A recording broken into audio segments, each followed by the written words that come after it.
Following video is brought to you by the Boston Sports Entertainment Network. Please consider liking and subscribing for more Boston sports content. I got the Boston Celtics going to the final. I got them winning without. It's time to represent your city. Put your hands up. Cali, you know we do it for Boston. Hey, ain't nobody ballin' like Boston. Yeah, hey, can't nobody do it like Boston. Where the legends get made, where the banners get raised, bright lights, big stage. Boston. All the fire we bring in a city full of rings, it's a beautiful thing out of Boston. And you ain't hard like that. You don't put it on the line with your squad like that. That's right, Boston.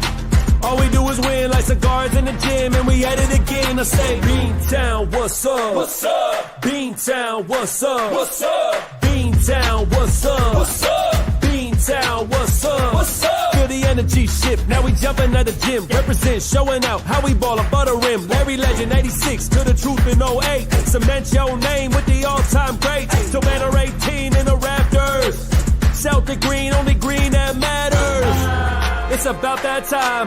Ain't another city that's louder than mine. Always gonna shine with the game on the line. What you think was gonna happen, man? That's how we do it in Boston. Ain't nobody gonna like Boston. Yeah.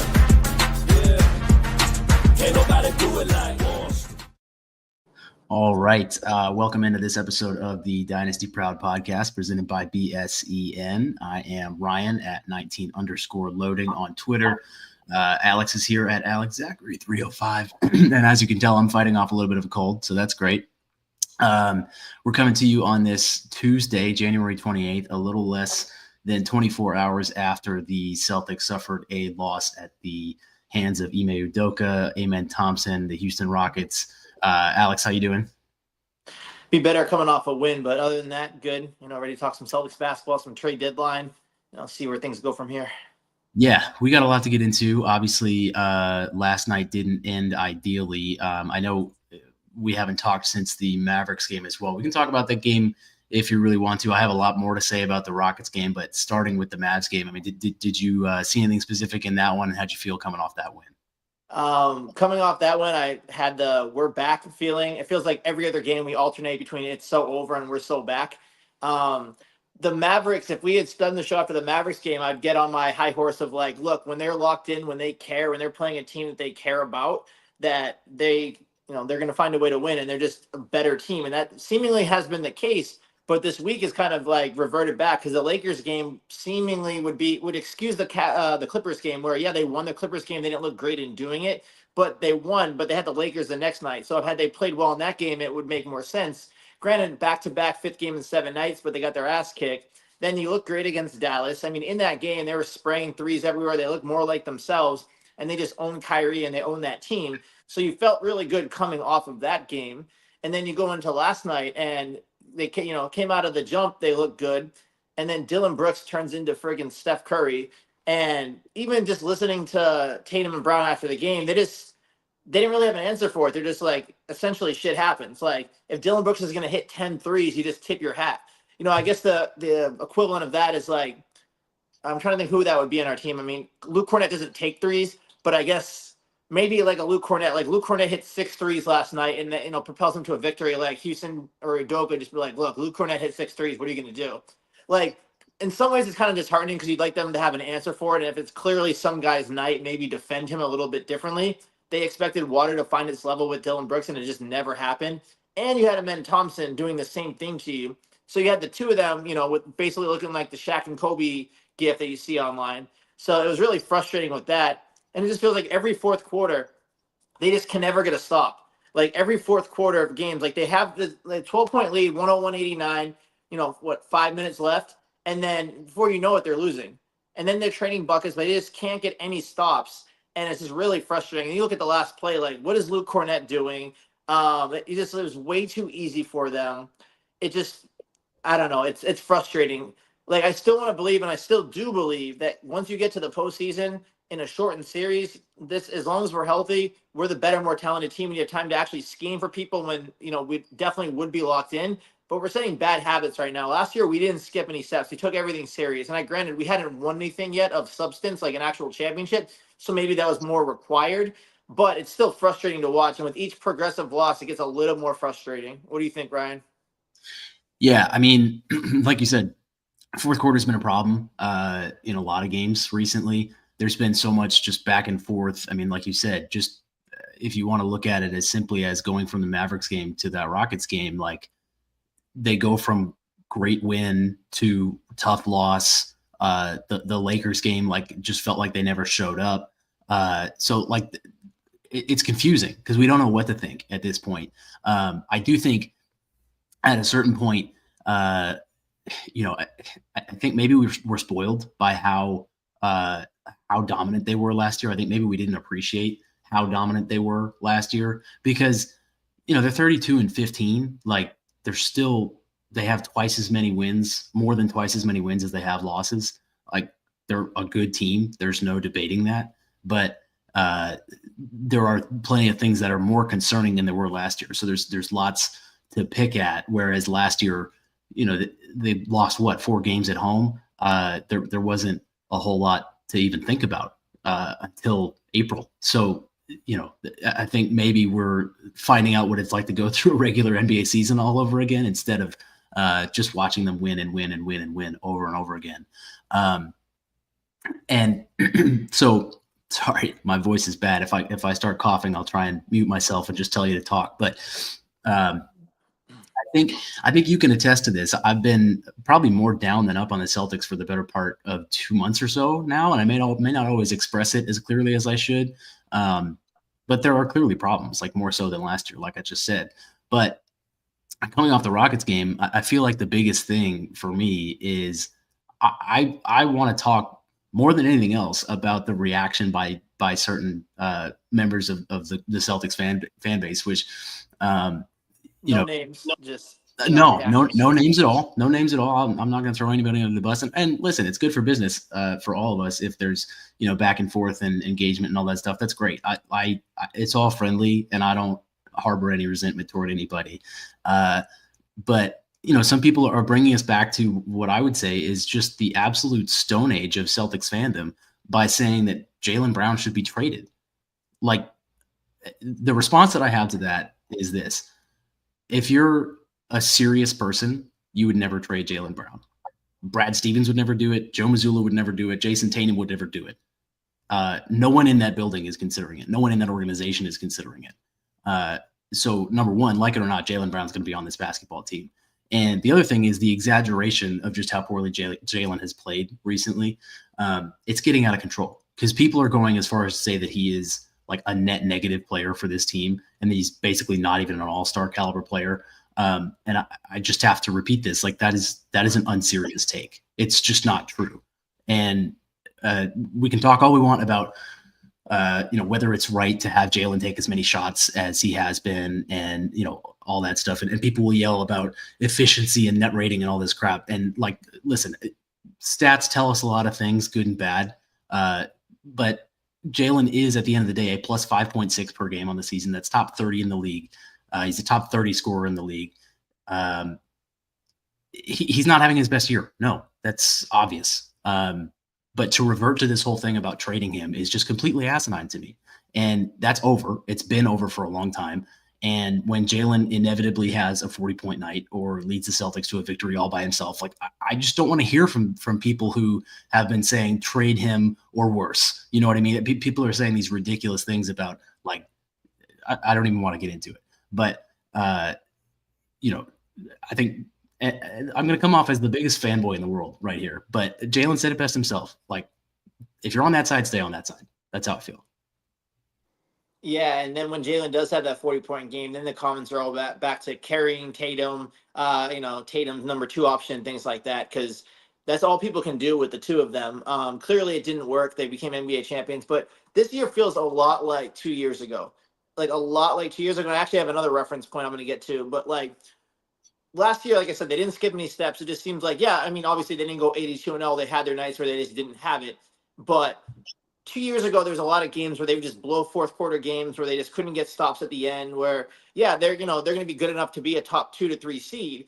But, there's losses that are kind of inexcusable and too many of them. And that's what it kind of feels like. It just 2 years ago was coming off the finals where they lost, where even Tatum said at the end of the year, all he could think about the whole season is just getting back to the finals. Whereas last year, they're like, we have to just go through the process and just, take it day by day, game by game. It feels like after the championship last year, yes, this is the dog days of the season. It's January. It's cold. They're playing inferior opponents. And I mean, not, this past few games, but in general, playing inferior opponents, like they're going to get bored where we're everybody else's Super Bowl, like they're circled on the calendar game. So yeah, human nature takes place and, you're just getting ready for the playoffs and the finals. And like I said, which is ultimately why I feel fine about this team. I think they're more talented than anybody. And if we're healthy in a short series where you have time to, game plan for it, we'll be fine. But I mean, I don't think we need to trade Jalen. I think that's kind of a crazy talk. I mean, who are you going to trade for Jalen for? This is a better basketball player. And then also who's a better fit, not to mention the camaraderie, like everything that's built in. Like this isn't played in NBA 2K. Like this is reality, Now, if Jimmy Butler, now that I said it, if he turns into Jimmy Butler, which I just don't anticipate him acting like a petulant child, like Jimmy Butler does everywhere he goes, like even if it ever comes to the day that Jaylen Brown time, comes to an end here, and if it comes to a thing where he requests a trade, he's not going to act like that. He's going to be a professional. He's going to do it quietly. Like I just think that's how it goes. And obviously, it's not going to happen now. It's not going to happen this summer. Even if they, pull Milwaukee Bucks and lose in the first round like the last couple of years, I don't think they're trading Jaylen Brown. Like it would take a lot for it to go down that road. So to me, that's not a concern. It's just, online people talking for discourse. It's like I posted my thing today about the De'Aaron Fox trade rumors. And I, made a joke just to see where people's, heads were at about trading Jaylen Brown if, it came to that. And it sounded like 85% said no. Obviously, there's just like the never Jalen people out there that will trade him for anybody. And then, then there's rational people, which is everybody else. But yeah, so the other thing I wanted to reference to how we're playing is, you've said we're 32-15. We were 22-5, which is 10-10 over the last 20 games. And people are like, well, that's not, how a championship team acts. If you look back at the Celtics, they won the championship in 2008. 2009, they were going to be back in the finals, and then that KG injury derailed them. 2010, they started off hot. They finished the season over the last 50 games, 500. I think it was 25-25 over the last 50 games. Then they get to the postseason. They're just a better, more talented team, and you get into a shortened series and expose this team's weaknesses. And like the Celtics had the heart of a champion. They knew they've been there, done that. They eliminated LeBron and sent him packing from Cleveland. And if not for Perk's injury in Game 6 in the finals, and then some just inability to score and some questionable calls at the end of the finals, they win the championship that year. But even still, they were on the doorstep of winning another title. So I feel like that's where this team is. I would rather be in the 3 seed and have a healthy team coming postseason than, fight like hell to get to the number 1 seed and Porzingis is hurt or, Tatum's banged up. Like, if you just watch how these teams operate, the Knicks, they're closing the gap on us and they're right there on our heels. Tibbs is playing everybody 40 minutes a night. That worked out so well for them last year. Granted, they have a more talented team than last year, but that's just his MO. And that's why guys are so beat up at the end because they're doing that. The Celtics are doing the opposite. They're giving guys the night off, especially since they played late into June. Then they had 3 guys play in the Olympics. 2 of them actually played in the Olympics, but an extended season, a shortened summer. So we're giving guys the nights off. It's costing us wins in the regular season. It just is what it is. But come playoff time, besides having the championship, experience, and the pedigree and having done it before, we're going to be more rested than those Knicks players. They're going to be fighting every single night. So that's why I'm not worried come postseason. It's just going to be a lot of talking heads. And in January, it's cold in Boston. That's what there is to talk about right now. The team's not playing great, so it's got to have something to talk about. The Red Sox aren't exactly signing anybody, and the draft's not for a couple months. So they're the talk of the town right now. So when they lose, it gets highlighted. Yeah, it's frustrating in the moment watching it, but I'm able to shake off losses a lot easier than I was the last couple of years. Yeah, and it's not to say that the way that they've been playing recently that there's no room for criticism. Like it's totally fair game to criticize people, to criticize basketball players for poor play. Like I think that's completely reasonable. I don't think that's out of the realm of what's fair and what's not.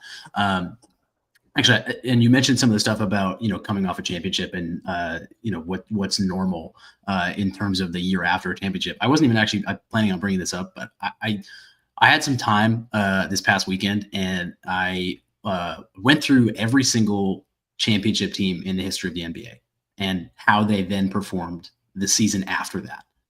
And just to tell you, the average change in win percentage for an NBA champion team the next season, it goes down by 4%.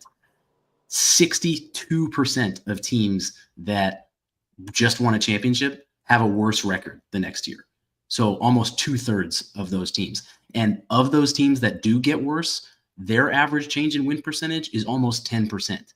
Like teams that win a championship and had such a great season that first year, like the Celtics did, like they were incredible last year. It's going to go down, and it's going to go down a lot. That's normal. It's completely normal. And that's not to say that there are any excuses. They have things that they've got to figure out, but it's just empirical data that we can point to that says, like, this is what happens to good teams who win a championship. Everybody's gunning for you now. So, and number one, you're not going to have all your guys every night. People are going to be tired, especially coming off the Olympics and going on a deep run into June. Like, it's completely normal. And I think, not to give any credit to Steve Kerr, but he said the same thing. This is what championship teams go through sometimes. So, I think there's still plenty to look forward to, and that doesn't mean that we can't, look at them critically in the meantime. But, I don't think we need to do anything drastic. And so going back to the Rockets game in particular, I had one more thing I wanted to bring up about Jalen too, because so the note that I made here was, let's see. Oh yeah. Okay. So in this game in particular, right? How about we look at what would have happened if they did not have Jalen in this game, right? People are pointing to him being a -12 in this game and Tatum being a +11 despite not scoring in the entire first half. I would pose this question: do you think the Celtics would have had any chance in that game if Tatum does as he did, goes scoreless for an entire half? They have no Derek White, no Al Horford, no Sam Hauser, and you take out Jalen scoring 28 points. They would have lost by 40. They would have quit at the half. That would never have been a game. The only counter argument to that would be that Jason Tatum in that scenario almost has to, force more than he did. Sometimes it does get frustrating that, like, he eases into games. Like, sometimes it's like first quarter Tatum becomes first quarter Jalen. Like, he just goes off in the first quarter. Other times, like yesterday, he's just easing in 5 assists, and it's like, oh, well, if Tillman hit that corner 3, then it would have been 6. It's like, you'd like him to be more aggressive, but I get your point. And of course, scoring does help. You look at efficiency, you look at, time and place. He missed a lot of big open shots down the stretch that he'll normally hit, that, like, it just is what it is. But yeah, I mean, they have their nights, but, like, yeah, if Jaylen Brown's not there and Tatum plays as he did, of course they're going to lose by a lot more. Yeah. And okay. All right. Now I promise this is the last thing. I have also not heard anybody talk about the fact that everybody screams and yells about Jalen missing free throws in clutch situations, right? Well, he hit the 2 to tie the game last night. So I didn't hear a word about that. So I don't know. I'm done. I'm done. I swear. I'll say this though. I'd rather be in a scenario we're in now versus, let's say, we're 8 games better. So we're in first place right now. Instead of 32-15, they're 40-7 right now. But Tatum's going to be out for the next 2 months with like a leg injury, something like that. And then you're like, or Porzingis is out for like a big injury. I mean, yeah, they won it without him mostly last year, but this is not going to be the same postseason this year. It's like, yeah, this is frustrating, but you're getting you guys their rest. You're having the championship hangover, but you don't have any serious injuries on this team. Unless there's something that we haven't heard of, which we've discussed in previous shows, I'm not aware of any serious locker room issue that exists. So they are where they are. They're right, at the top of the standings. They're not in the 6th seed right now. They're not borderline being the play-in. There's not, turmoil in the locker room, at least that we've made aware of. There's not a serious injury. So I don't think there's anything to really have like a long-term issue with. It's frustrating at times, and you just look at this team and like, they're better than this, but there's no reason to think that they can't get back to that or that they're going to be any lesser of a team come postseason. I just wanted to say that. Yeah, no doubt. So, and one of the last notes I made about the play in the Rockets game too, maybe one of the bright spots in this game, if there's anything good to take away from it. Well, actually, I should say this. Number one, of all the games to be upset about losing, like, I don't think losing to the Rockets is that big of a deal. Like, in a vacuum, I know that the performance of the team has not been what people want it to be over the past couple of months, but the Rockets are like the 3rd or 4th best team in the league. Like, now I don't think they're past us. They just beat Cleveland twice. I don't. They're obviously a very good team. Like, no matter what anybody says about them, they're really good. So, like, a one-off loss to them doesn't necessarily bother me. In the context of the rest of the way the season's going, I get it. But, like, like I said, in a vacuum, losing to the Rockets is not that big of a deal. The thing with the Celtics when they lose games is they're really 0-15 right now. All their wins don't really count, and every loss is an indictment of how bad of a team they are. Those are the only games that really matter. And then you have games that they almost lost, like the Deuce Tatum, like we almost lost, like the Clippers game. Games like that, like those are the real indictments of who the team are. When they blow away, Golden State, or they blow away Dallas, like that doesn't really matter. And then Draymond Green being out is the only reason they did that. And then Luka being out, even though, they bodied them in the finals with Luka playing. Like, there's just people that are going to always hate on the Celtics, and now including Celtics fans. Well, not necessarily hating, but like they just have something negative to say because they have to have something to say. But I say all that to say, I'm not that worried. It's frustrating. It's January. I think to really judge this team, it's going to be after the trade deadline, after the All-Star break. I think that's where I still see them like lock in. Like now they see the finish line at the end of the regular season. Now it's like, okay, maybe they're in third place by then. Maybe Milwaukee's climbing up them right behind them. But I think that's when they really start to lock in. You'd wish it to be every single night them going 100% like last year. Unfortunately, I don't think that's the case. But having them play in the right basketball going into the postseason, I think is going to be the biggest thing for this team and remaining healthy. Yeah. So actually going back to what I was going to say before too, though, one of the bright spots in that Rockets game and over the last, week and a half or so, is Jaden Springer. And he played 7 minutes and he was a plus 11. He only had 3 points. I personally think that it's high time that they think about increasing his role. And we do have obviously we're going to talk about the trade deadline coming up. There's been a lot of chatter about flipping him in a deal because he's got a movable contract. But right now, with the way this team has been kind of stagnant, like I want a guy like Jaden Springer around. He's young. He's fighting for his right to remain in the league. He's fighting for minutes and a role on this team. He's someone who plays with energy and heart and hustle and plays good perimeter defense. Like they don't need him to score at all, but everything else he does is kind of needed for this team. And I would love to see them keep him and increase his role. Yeah, he had 2 big threes in the Clippers game in regulation and in overtime. He had 4 big steals. So it was really surprising the next night on the back-to-back night of a young guy who's, not getting a lot of minutes, that they just didn't give him any run the next night. If you can turn Jaden Springer and a pick into Walker Kessler, yeah, you do that. If they just trade him for tax savings, that might be a little frustrating. But if you're trading him to get a piece that's going to play in the postseason this year, or at least give you like a lot of minutes down the stretch, the only reason I'd say with the tax savings is if you're trading him away with a second-round pick to clear up a spot, and then you go sign a Lonnie Walker or someone like that, okay, that makes sense as well because that's someone that's going to play. But shedding his salary basically as a dump into somebody else would be frustrating. No, I'm with you. I would not that he's locked up any kind of guaranteed role with the team, but like, and maybe it's because the trade deadline's coming up. Maybe he's just extra motivated. He's thinking this is my time to showcase myself if I'm going to get somewhere where I can play. Like I respect that too. I mean, it's a business for him, and he's got to do what he's got to do to feed his family at the end of the day. Or I don't even know if he has a family. Maybe he's just feeding himself. But the other thing too from the Rockets game was I did see some folks blaming Mazzulla for the way that the last couple possessions played out, and I know he kind of tried to fall on his sword in the post game. How do you feel about how the end of that game went? Do you think there's blame on Mazzulla? Is it just the players? Is there kind of a blame pie going around? Like, what do you think?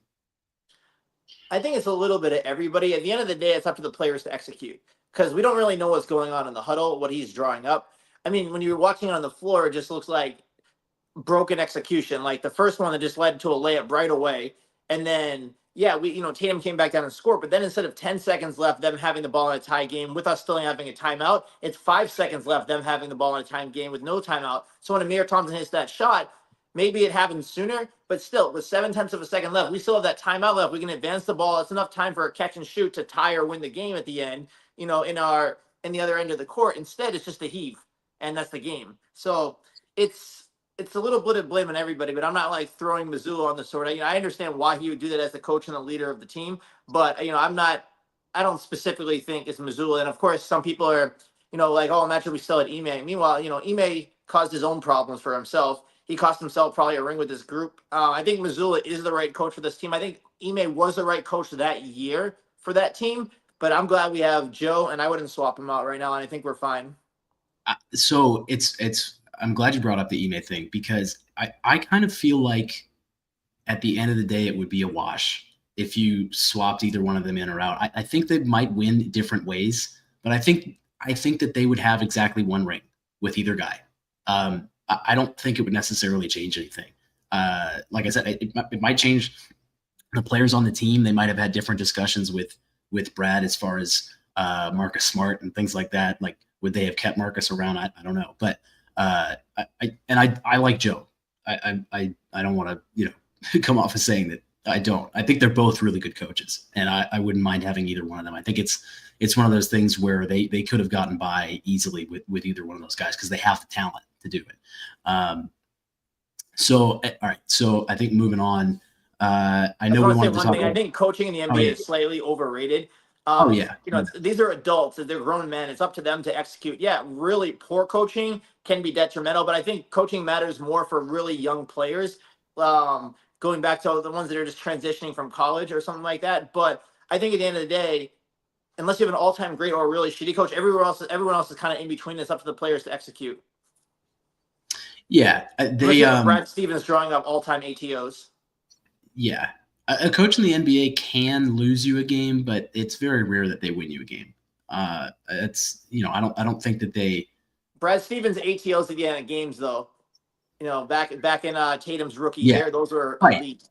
But I mean, how many coaches are like that anymore? I mean, there's only a few, really. I mean, most of these guys are managing egos, they're managing talent, they're managing energy, and locker room stuff. Like, they're honestly therapists more than anything else. And then they obviously have to know a lot about basketball too.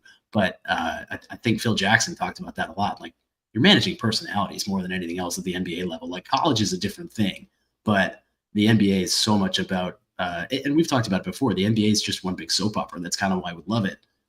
There's so much drama, and that does lead into, like I said, I know we want to talk about the trade deadline. So we got two big things I think we want to talk about here.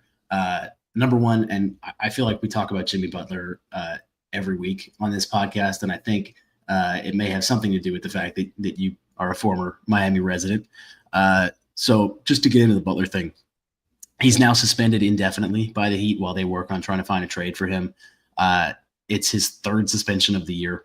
The Heat have apparently now lowered their asking price, and they're basically just trying to get him out of town. Like, they'll take what they can get at this point. So where do you see this heading? He's going to get traded. He's played his last game in a Heat uniform. Yeah. And it's got to the point where at first, when this first initially started, everyone was blaming Pat Riley, especially in that fan base. Then it's just kind of, 50-50. Now I feel like it's leaning more in the blame Jimmy direction. Like, not to say that there's not blame the organization, because at the end of the day, for Pat Riley, it's about showing Jimmy Butler who's boss, which doesn't help the team. But I think Jimmy Butler has handled this very, very poorly. And I think they baited him. They wanted to suspend him. They didn't want him to, risk himself getting hurt.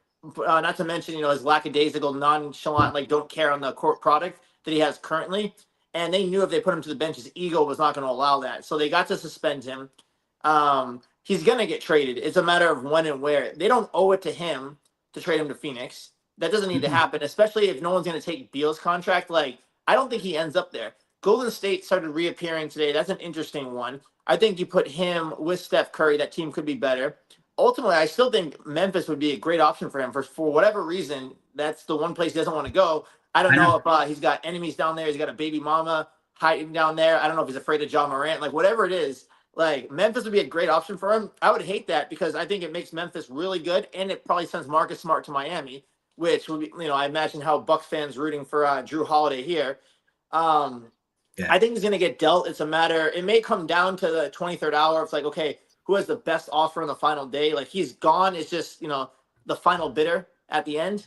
But I think, even from talking to fans that were big Jimmy Butler fans, I think all of them are over it. Even talking to outside of Twitter to, friends, former colleagues, they're just all over him. They're over the Jimmy Butler drama. They're ready to move on.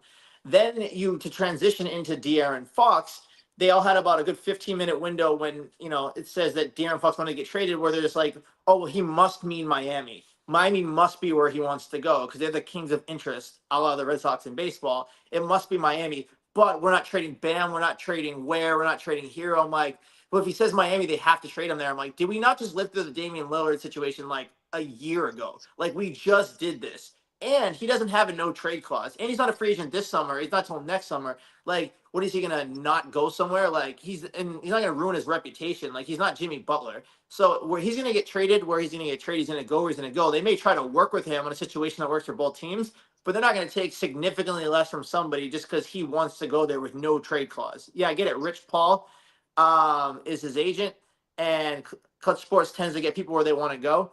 But anyway, so it's come out that apparently he wants the Spurs. So we'll see. Maybe Devin Vassell, maybe, draft picks, things like that go their way. Him and Wemby would be an interesting pairing. Then you got the point guard, you got the center, and just see what they fill that team around with. That could, elevate their, coming back to contention for them. But yeah, Jimmy Butler 100% gets traded. I would have never imagined De'Aaron Fox gets traded at the deadline. I still don't know if that happens. It's just so new. So unless something comes out like, oh, there's a real issue, or it's like, because they don't have to trade him now. Yeah, maybe you can maximize value when he still has a year and a half left. But like, they could hold on to him until the summer. He'll still have trade value in the summer. I don't think he's going to pull a Jimmy Butler and just get himself suspended or quit on the team. Like, he's younger, and you've had no issues with him in the past to believe that. So Jimmy Butler gets traded. I'll put Fox at 50-50. I think I'm with you. I actually might put Fox maybe even below 50-50. I don't think he gets moved. And I have no sources. I don't know anything. This is just me spitballing. But, I think they'll have more suitors in the offseason, and they can get more for him. And I think, Rich Paul, I guess the report was that and this was according to Sam Amick, they said that Rich Paul sent word to the Kings that it would be wise for them to trade him now. And like, my take on this more than anything else is just that I just don't like the way that Rich Paul does business. And I'm for player empowerment. I don't want to come off as saying that Tip your hat to Pat Riley for pushing back on it. That's how I feel too. So it's a double win for us. But I feel the same way. The thing that bothers me is just that it's getting to the point now where players are just mercenaries. There's no loyalty. There's no relationships. There's nothing tying the player to a team or a city anymore. The jersey means nothing. And it's depressing as a fan, because as fans, like, you want to believe, even if it's not true, that these guys care about you, and like, at the end of the day, you're the person paying their salary by buying tickets and jerseys and merch and all this stuff. And that relationship seems like it's just dying a little bit, and that sucks.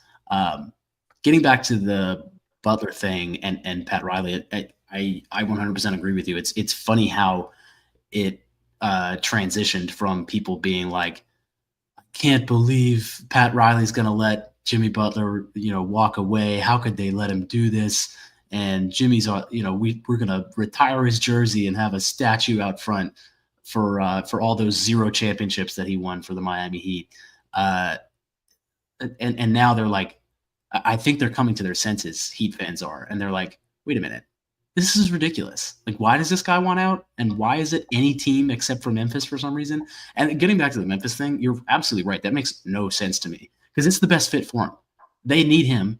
He needs them, and he just doesn't want to go there. And I don't understand that at all. That makes 0 sense. Unless you want to really shake the boat here, which I referenced last year and earlier this year, and I don't think they do it because they have the best record in the NBA, but OKC has the draft picks and young players to get that done. You throw him with SGA, with Chet in there, like, that makes that team even better. But for them, honestly, at this point, I wouldn't ruin a good thing to have there and bringing in that personality to I that agree. Locker room. I don't think there's any reason for them to do anything, because they already haven't had Chet for all this time, and they're still the best team in the league. So, or at least they're playing like the best team in the league. I still feel the Celtics are ultimately more talented, but they're obviously not playing anywhere near like that right now.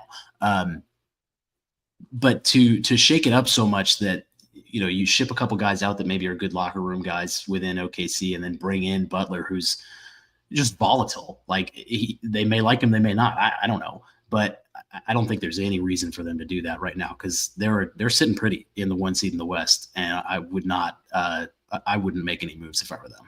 The only reason for them to do that, and it wouldn't even be now, if he somehow surpasses the deadline with Miami, which at this point I don't even see how that happens. You asked me 2-3 days ago, maybe. I don't even see how that happens. But you get in a scenario where OKC wins 66 games this year. They go home in round 1 or round 2 again, and then they're like, okay, like we have to go get somebody to like take us over the top. Maybe then it's worth rolling the dice on Jimmy Butler, which is why a team like Milwaukee that's been down the last couple of years, even with adding Dame, or Memphis, which they want to assert themselves back. Like there's certain teams that make more sense. OKC right now, like in the past I would have said differently, but right now they don't really make sense. But yeah, Jimmy's going to get dealt, and it also makes you really appreciate guys like Tatum and Brown that want to be here. Like there was all the talk earlier that like Brown didn't want to be here, and I mean, but so having someone like Tatum that's so vocal about how much he loves Boston, how much it means them to be a Celtic. Like Tatum's never getting dealt. I actually thought about this as I was walking my dog today. Tatum's never going to get dealt. I mean, maybe when he gets to the Paul Pierce age, and after all of our time here, like restart the circle of life. But is there any player in the NBA you would trade Tatum for right now? And that doesn't mean he's the best player in the NBA. I really can't see it, because even if the guys you put above him, I wouldn't trade him for Giannis. I wouldn't trade him for SGA. Like factoring in that he's won a title here, what he means to the city, what he means to the team, like maybe Jokic, but like I was going to say the only one I would even consider is Jokic. That's the and it depends one. what you still have on the roster after that. Because anybody else, like even if you put him slightly above him, it doesn't make sense to trade. I wouldn't trade him for Luka. Hell no. You saw the finals, like. No. Luka's a great scorer. And I'm a big fan of his. Like I lived in Dallas for 4 years. I saw him play a lot.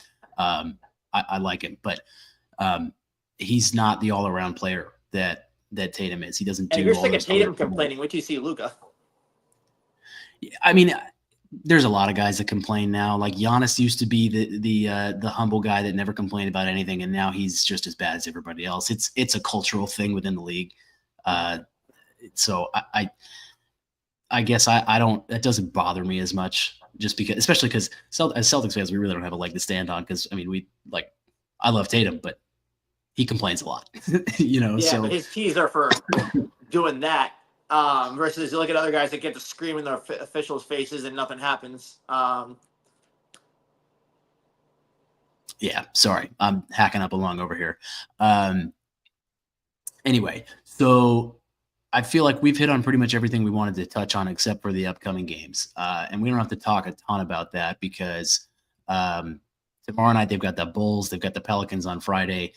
After that, it gets pretty good. Obviously, the trade deadline's coming up, so there'll be more buzz about that. But Sunday, they got the Sixers, and then after that, they've got the Cavs, Mavs, Knicks, Heat, Spurs. It's a good run. So now those are going to be tough games, and it's going to be a good challenge. I wonder if maybe this level of competition sparks a little bit of motivation for these guys to lock in, have everybody play as much as they possibly can, try and spring off a few wins and not let themselves fall into the abyss and dip, any more than they have been right now. Cause they've been playing, more or less slightly above 500 ball for a while. I don't want to see it go below there. And I think that this is a dangerous stretch of games where if things got out of hand, that could happen. But, I feel like these guys have the talent. And I also don't necessarily – I still don't 100% trust the Cavaliers. I know that they're like – No. I know they're playing really well. I still just don't quite see it come playoff time. I don't know. I could be proven wrong. I've been wrong many times. And I feel the same way about the Knicks too. You can make an argument for every team in the East why they can't beat us. I mean, you can try to make one for why we could lose to each of the top teams. But I could make an argument easily for why each of the top teams aren't really a threat to us, or I'm not concerned about come playoff time. But honestly, with the upcoming games, the first couple are honestly the ones I'm more nervous about, taking Chicago seriously midweek. Granted, they're coming off a loss, so maybe they will. But you see Tatum on the injury report. I think he needs a rest anyways, especially with this group of games coming up. They should still have enough without Tatum to beat the Bulls at home. But the at-home part has become really stressful. They've lost more games so far this season than I think they're 5-6 in their last 11 games at home, where they went 51-6 prior to that. So, at home's really, tough for us right now. And then the first New Orleans game, we barely won at home. Maybe on the road actually be better for us. The Bulls game, the last time we played them, we lost. So, I mean, these are teams that should be, if you're, looking at this schedule, granted, you would have already had about 6 or 7 more wins easily just looking at the schedule that they've managed to lose. But, these two games should be cupcakes, especially, what's coming up. They got to take care of business in games like this. But with those games, for example, like Cleveland, at New York, at Miami, which I'll be at, like these are games that you expect them to take more seriously. So you think you'll get a better version of them. Granted, you're facing a tougher opponent, but ultimately, I think the Celtics ceiling and high is higher than anybody else's. On any given night in the NBA, anybody can win. But I think you'll get the better version of the Celtics in those games because they'll care more and they'll take it more seriously. And one last note on just kind of standings in the East too. I was just looking this up because I was curious. There's one particular team that nobody talks about, and Magic. they are no.